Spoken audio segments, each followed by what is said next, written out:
Welcome to the Fourth and Long Podcast with your host, Alec Pecada. On the show today, I will give you my Week 1 top 25, my Week 0 game picks, and my head coach's hot seat. Let's hop right into it and start with the Week 1 top 25. Yes, I know it's out this week, but here it is. So my teams, Week 1 top 25 just missed out. I've got James Madison, Memphis, Virginia Tech, Georgia Tech, Iowa, and Miami of Ohio. As you see,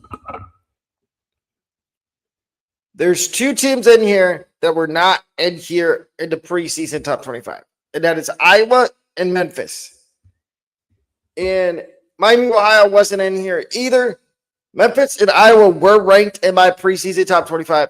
I switched them out. And the reasoning behind that is Memphis still doesn't have a starting quarterback.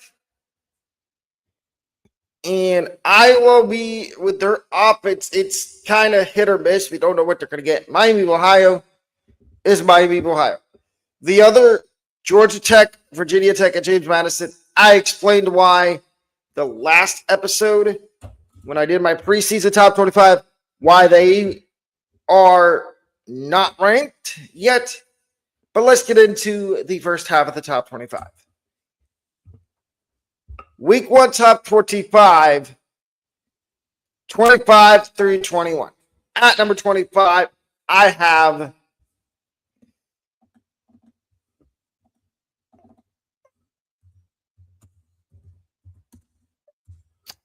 South Florida. Kind of self-explanatory here. Brian Hartline is the new head coach. I think he's going to do wonders at South Florida, eventually getting a big-time gig. At number 24 is a new addition to the top 25. It is the Auburn Tigers. Byron Brown's already been named the starting quarterback. Alex Golesh is the head coach there now. I like what Golesh did in South Florida. I think that's going to translate to Auburn in his first season at Auburn. At number 23 is Clemson. It looks like Christopher Fazina is going to be the starting quarterback at Clemson. And we know Clemson knows how to play. They have had serviceable defense the last couple of years, but I think they're going to get back on track there this year. 22 is Baylor. DJ Lagway, big year for Dave Aranda. Number 21 is Southern California, the Trojans. Big year for big year for Lincoln Riley. If he can continue to get the offense to keep clicking, there's no reason that Southern Cal can't be a playoff team this year. At number 20 through 15. And I know it says preseason at the top. I forgot to change that before we started the show. I wanted to start on time. But just imagine it says Week 1 up there. So Week 1, top 25, 20 through 15. At number 20 is Houston. Connor Wigman has been named the starting quarterback, but they do have Keshawn Henderson behind him. So if Wigman gets hurt or has a bad start to the season, don't be surprised if you see Henderson at quarterback. Number 19 is Michigan. I do like they have some tough games, but I think if they can continue to win, they can move up these rankings throughout the season. These rankings do change every week, as you've seen. At number 18 is BYU. Bear Buckmeyer's back, Kalani Sitake. They go into Week 1 as my second highest ranked Big 12 team. At number 17 is Penn State. I'm starting to buy into the hype of Matt Campbell and all the guys he brought over from Iowa State with him to Happy Valley. And I think Penn State could be a sleeper team in the Big Ten this year. 16th is Tennessee. And as of this morning, they have named a starting quarterback. which was one of my drawbacks of why they weren't higher ranked. They have named the 5-star freshman, Faison Brandon, the starting quarterback. And I like that. I called it on Twitter a couple weeks ago. I said Faison Brandon was going to probably be named Tennessee starting quarterback. And he is. At 15, I have SMU. It seems like the Kevin Jennings injury is minor. And we shall see if SMU should be a sleeper in the ACC. Now we get to 14 through 8 in my week 1 top 25. Number 14 is Louisville. Leaky Keynotes is the starting quarterback there.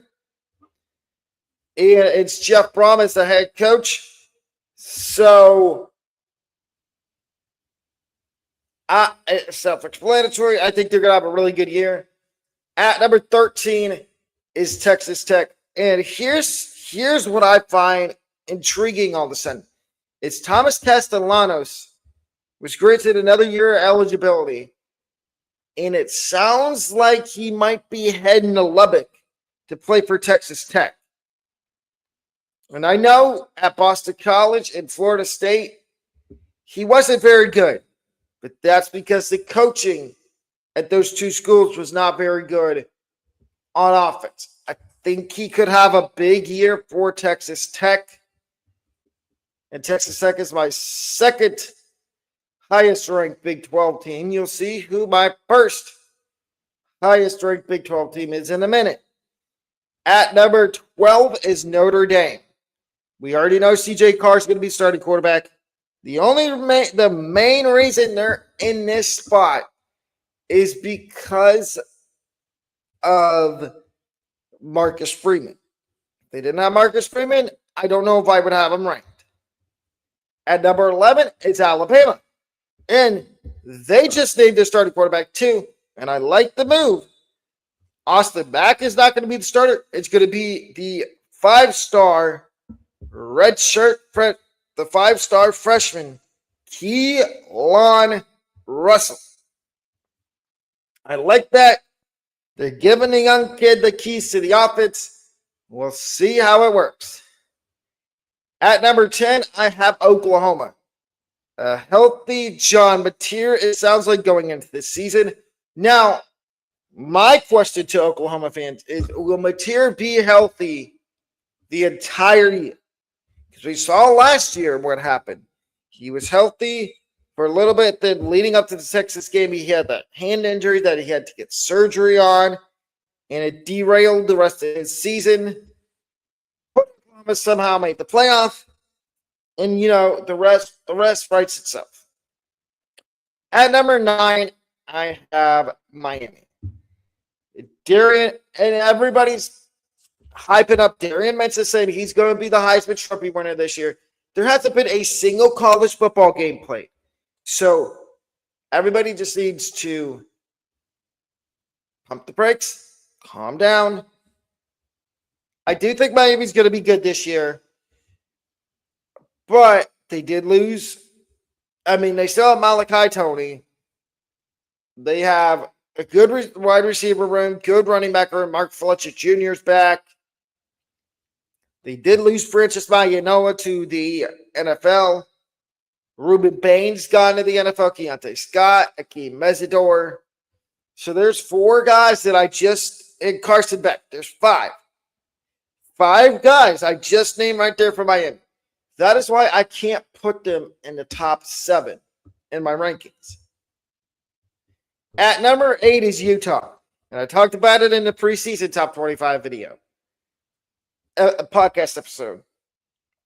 Utah has a dilemma at quarterback. And it's a good one to have. They have 2 really good quarterbacks. Bird Ficklin and Devin Dampier. But the reason they're not in the top 7 is because they have a new head coach in Morgan Scalley, who's going into his first full season as the head coach of Utah. I like how they promoted from within. They didn't go out and try to poach a head coach away from a Group of 5 school. They did lose their offensive coordinator, Jason Beck, to Michigan. And now we get into the top 7 of my week 1 top 25. At number 7 is the Texas Longhorns. Again, I said it in the preseason video. I'll say it in this episode. I am not buying into the Arch Manning hype until I see it. They've got Ohio State week 2. That's going to be a big game. And I don't see an avenue where Texas loses that game. Yes, it's a non-conference game. But the committee might take that into further advancement at the end of the season if Texas loses to, let's say, a Texas A&M or a bad SEC team, which we don't know who's going to be bad in the SEC yet. At number 6, I've got Oregon. Again, Oregon's another team. I'm not believing the hype right now. Going into week 0 this week, week 1 next week. Week 1 game picks will be out on the 1st of September, which is next week. But this top 25 stays out until week 2. Week 2 is when I change the top 25 again. But back to Oregon. Dante Moore's back. Decorian Moore is in for his first full season. Evan Stewart's back. Everybody's hyping up this Oregon team, saying, oh, Dan Lanning, this is the best team he's had. He could win a national championship. They're forgetting that you got to go through Ohio State, got to go through Indiana, got to go through Washington, who's not ranked right now in my rankings, but you never know. By week 4, these rankings could be different, down the drain. At number 5, I have Georgia. Gunnar Stockton's back. Kirby Mouse Smart back for another year as the head coach of Georgia. I'm not going to get into everything that happens off the field because we'd be here for hours on end if I tried. But Georgia, until somebody knocks them down the pedestal and out of the playoff completely, I can't have Georgia outside the top 5 because I'll just get roasted by SEC people that say, oh, this guy's a Big Ten guy. That's why he's got the top 2 teams from the Big Ten. So I have to fit SEC teams in there somewhere. And the next SEC team I have is Texas A&M. At number 4, Marcel Reed is back. They did lose Casey Concepcion, but Mario Craver's back at receiver. Mike Elko's back, and he's saying this is probably the best defensive line he's had since coming to Texas A&M, and I would believe it. At number 3, I have LSU. Lane Kiffin's there. The rest speaks for itself. Number 2, I have the Buckeyes. And for all the Michigan fans out there, I don't think you want to hear this. Bo Jackson will be the number 1 running back for Ohio State. I know y'all were out there running circles and victory laps because you saw other guys taking number 1 reps for Ohio State in fall camp. But Ryan Day just came out and said the other day, Bo Jackson is the starting running back. He is RB1. On top of that, you've got Brandon Ennis, who's going to wear the block O, and he's a team captain. And you got J.J. Smith, Jeremiah Smith, who's also going to be a team captain. Austin Saravelt's going to be a team captain. Ohio State's reloaded on defense as well. Kenyatta Jackson's back. He was named the team captain. I think Ohio State's going to be just fine. And at number 1, until they lose a game this year, I have the Indiana Hoosiers. The defending national champions, Kirk Cignetti's back for another year. And I don't think Sig is going anywhere. And before we get to my picks for week 0, we are going to do my head coach's hot seat for week 0. And this will be updated next week in week 1. We start, and I have 6 coaches total, 3 for warm seat, 3 on fire. And we start with number 3 on the warm seat right now. It is Maryland head coach Mike Locksley. I don't know how Locksley made it through the coaching carousel last year. That's just me. I couldn't tell you what everybody else thinks, but I thought Locksley should have been fired after last year and that horrendous end of the season. And if Maryland starts the season bad, I could easily see him being one of the coaches that's got the tag of on fire next to his name.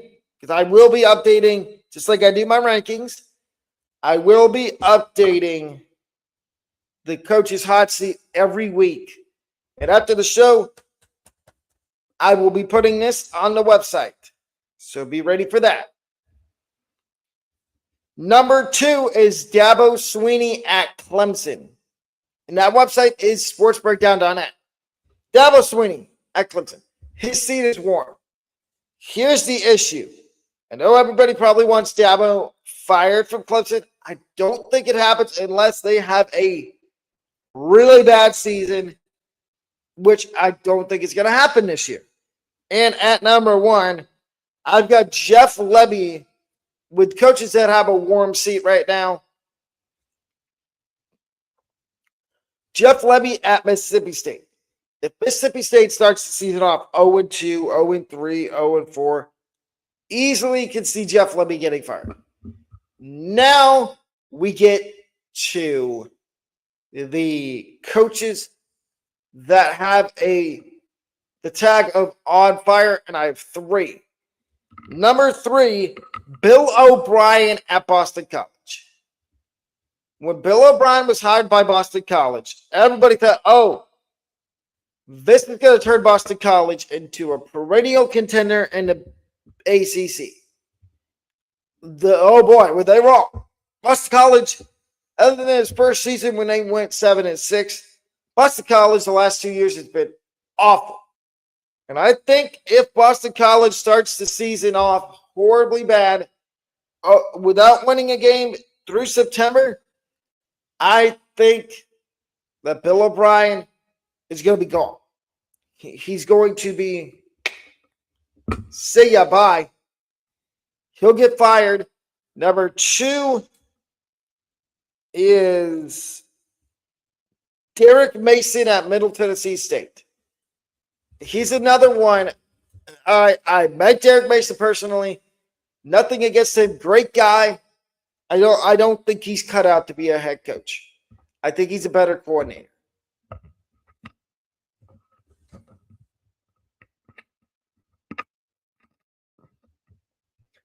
That's just me. And our number 1 is the most obvious coach that's got the on fire tag on his seat, Mike Norvell at Florida State. If Florida State does not start the season off good, he's gone. Like, there's no way around it. He will get fired. And I hate to say that to Florida State fans, but it's the truth. Your screen. We're going back here, but not for my top 25.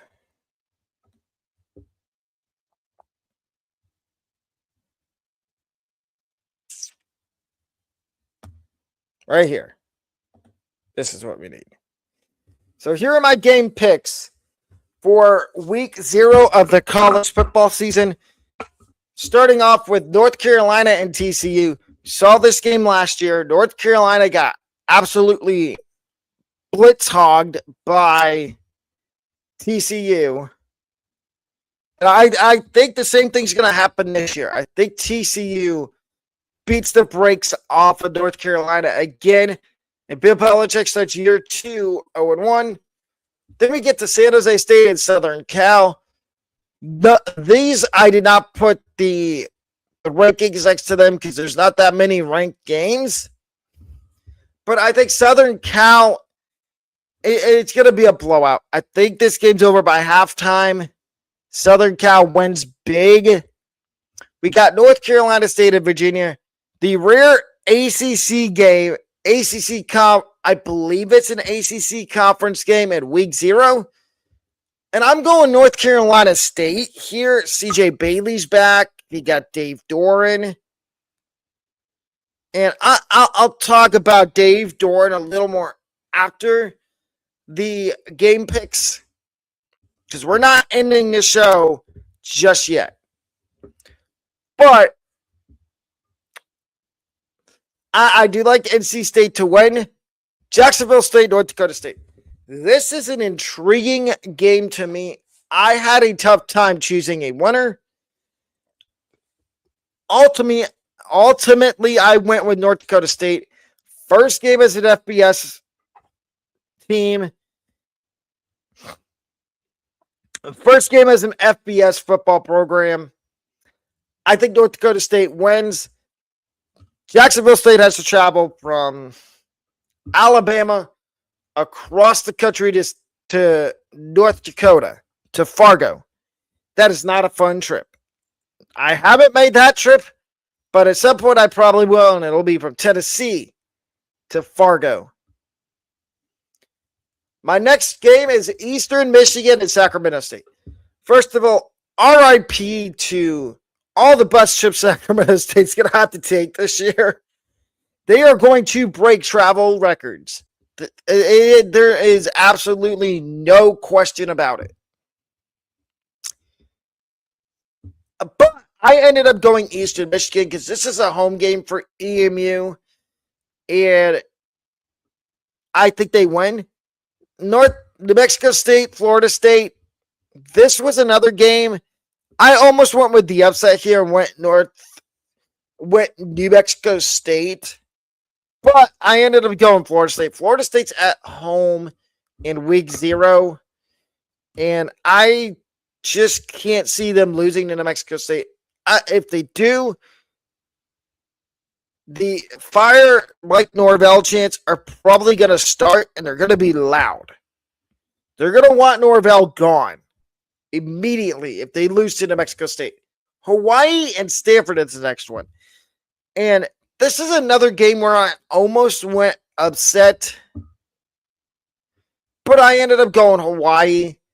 Stanford did a rebuilding year.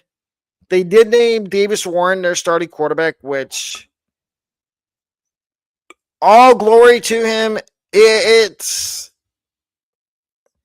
I don't think it's going to be a good season for Tavita Pritchard and Stanford this year. And the only upset I went with in week 0 is Memphis over UNLV. Aaron Nolan, it looks like he's going to be the starting quarterback for Memphis. I think, and this is the game that closes out the day in week 0. I will be watching it. There's no question about that.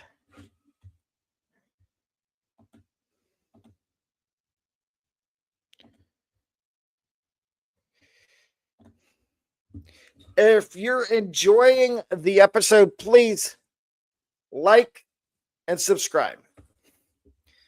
And share the podcast episode with your friends. Trying to push it out to more college football fans. As you know, week 4, I'm going to the Texas-Tennessee game in Knoxville. And I need, if there is any Tennessee students watching it, University of Tennessee, Knoxville students watching this episode, please give me some places to go on campus to eat or to hang out, because I get in the 25th of September. And I'm going to the game the 26th. So give me some ideas of places to go. But let's get back to the episode. So and I'm going to rant for a minute here. And if you don't want to listen to me rant, go ahead and leave. But I'm sick and tired of them passing new laws in college football. New rules. Like the 5x5 rule. Okay, that makes sense. But now you're telling me kids that are already in the NFL can go back to college if they have another year, if they have eligibility left. And I'm sorry, this is the biggest joke ever. Joke. Yes, I said it. It is the biggest joke ever. There's my rant of the week. So we do have a couple starting quarterbacks that were named. First one being Keelan Russell at Alabama. You heard me rank Alabama's quarterback room because we didn't know who the starter was going to be. We know it's Keelan Russell now. I like that DeBoer named him the starter instead of Austin Mack. Everybody was clamoring for Keelan Russell last year when Ty Simpson was there.